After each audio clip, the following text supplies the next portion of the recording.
Homeopathy. What does it mean to the average person in the street? Do they know whether it works? Or are they confused as to what it is and where it comes from? Let's see if we can find out. It's natural substances that you take. It's done on, is it some herbs and something like that? Just that it uses natural things instead of chemicals to treat ailments, but nothing too, I don't know that much about it. Born-again Christian, so therefore we pray for people when they're sick as opposed to using alternative forms of medicine. I've heard about it, but I don't really know that much about it. Because they used to take years ago, you know, before there was any public medicine. I think it does work. I think it's effective. I think in some cases it probably works. No, I know nothing about it. Be with you in the garden. For my migraine, I chew that sometimes. Oh yeah, I'll definitely be interested, yeah, if there's finding more about it. I always used to chew it at one time. My mum swears by it. She makes sandwiches with it. I've got a sore stomach. Where do I go? I need something homeopathic. I don't know what I need. So tell me, please. Well, as you've heard, the public's perception of homeopathy is varied and not particularly well informed. But you may have noticed that there's a good deal of interest in so-called alternative medicines. It was Samuel Manniman who invented homeopathy and popularized it throughout Europe in the 19th century. Manniman had found that by taking small doses of cinchona bark, he could produce in himself mild symptoms of malaria. Given to people who were actually suffering from malaria, the substance cured the illness. The cinchona seemed to trigger a reflex in the body, enabling it to cure itself. Dr. Manniman also found a correlation between other diluted extracts and their ability to cure specific illnesses. These experiments have led to the science of homeopathy as we know it today, and the three basic principles associated with this field. 1.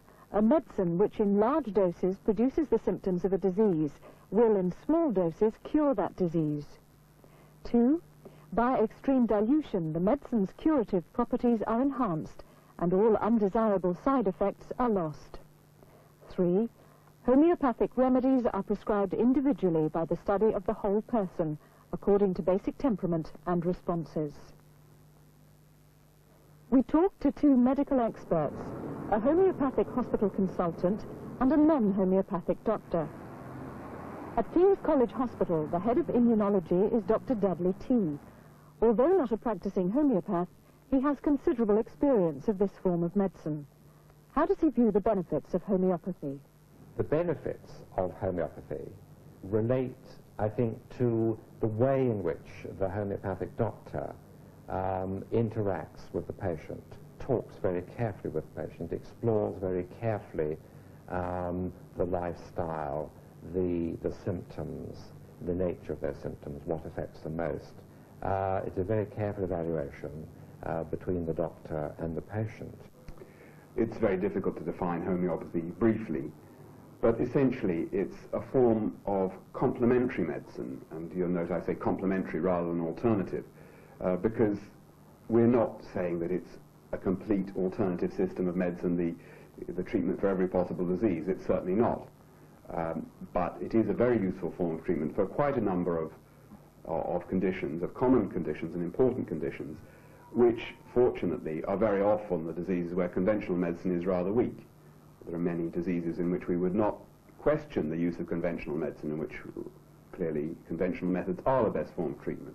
But there are also large areas where we consider that homeopathy is the best form of treatment. It may well be that there are elements of the immune system which we as yet poorly understand and which could form part of a link with homeopathy. The difficulties of researching preparations in high dilution are many. First of all, one has no method of, well, no easy method of measuring the constituent in the diluted form. If you take ordinary medicines, then we can analyze these in the laboratory and show that a pill or a solution has the medicine in it, and we can measure it analytically how much.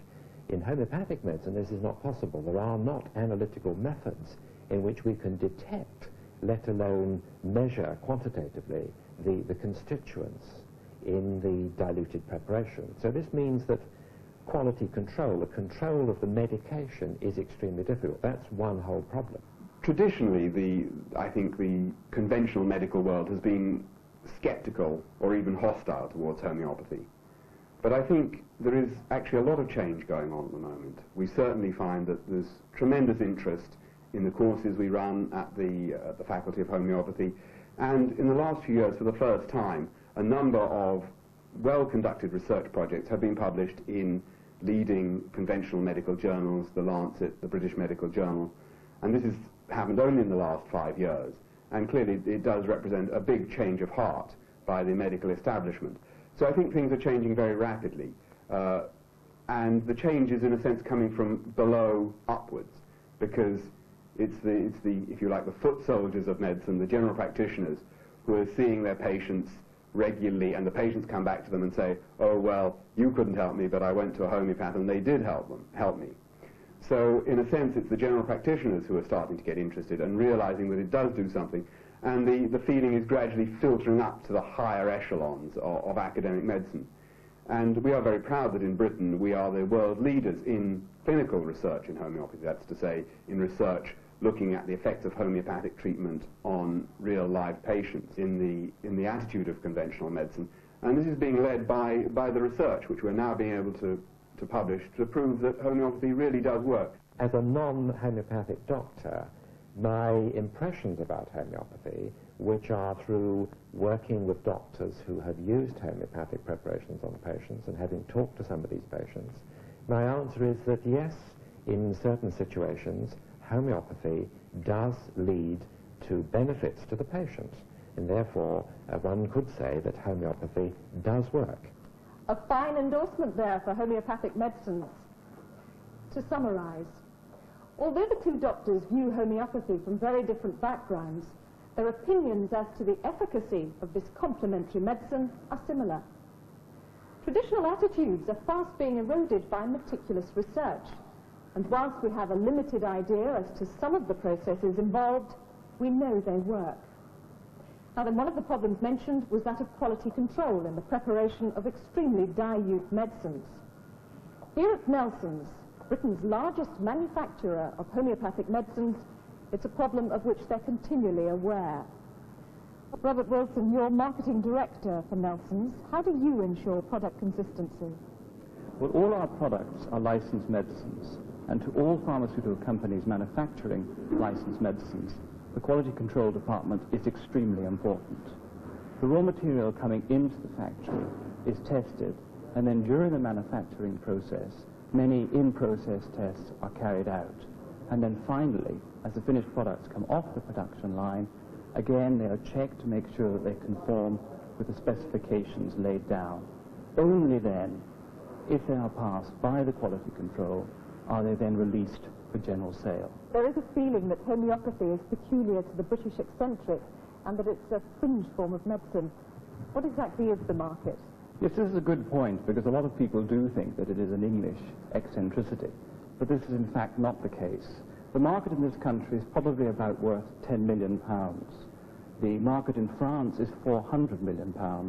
The market in Germany is £350 million, and even in Italy, it's £30 million.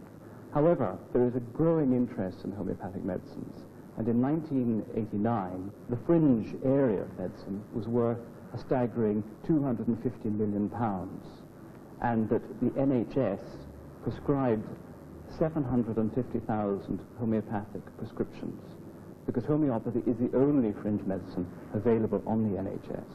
We just are lagging behind here in England. But the development of the market is definitely going on. Now, what types of illness are most effectively treated by homeopathic medicines rather than conventional medicines? A qualified homeopathic doctor would, in fact, say that all ailments and complaints can be cured very effectively by homeopathic medicines. But the areas that are particularly respond particularly well to homeopathic medicines are the more chronic complaints, the more deep-seated complaints, such as the rheumatisms, the dermatitises, the migraines, this sort of thing that are deep-seated, that probably have built up over many years and need a more subtle form of medicine to try to treat them. The process starts in our tincture room, where the raw material arrives from various parts of the country and other parts of the world, and there it is made into what we call the mother tincture, which is a tincture of alcohol and water with the plant material. There are three real routes for that mother tincture to go. Firstly, it can be used in its raw form, and we do a number of products. Hypercal and pyrethrum are good examples of using the mother tincture in their raw form. It can then go into our creams, of which a small percentage of the tincture goes into a cream base, and that becomes our range of creams. And the third, and probably the most important route, is that it becomes the start of the potentization process. Potentization is the central part of homeopathy. It's what makes homeopathy homeopathic. What we do is we take one drop of that mother tincture I was mentioning and add it to 99 drops of pure alcohol. This is then succussed, and in some way this succussion process passes on the energy levels to the next stage, and that gives us the 1 centesimal potency. Then we take 1 drop of that and add it to another 99 drops of alcohol. That gives you the 2nd centesimal potency. And so we go on until we reach 6C, which is what our classical series, that is the potency that they are at, and is the normal potency that is used most frequently in this country. You could then take the stage further and you go to 30th potency, which is probably the next most popularly and most widely used. And then from then you go to 200, you go up to 1,000, you go up to 1,000,000. But the building blocks of our trade are basically the 6th potency and to a lesser extent the 30th potency. We at Nelson's have a very unique production line in that we individually medicate every single securitainer that runs through the system. This is very much in the tradition, a Hahnemannian tradition, where each vial of tablets was hand-medicated individually. So we're keeping very closely to those traditions. So, homeopathy has certainly come on a long way since Manniman. Nelson's marriage of high tech to ensure the best possible clinical standards to an ancient medical system seems to be very successful. For an ever larger number of people, it's proving to be an irresistible combination.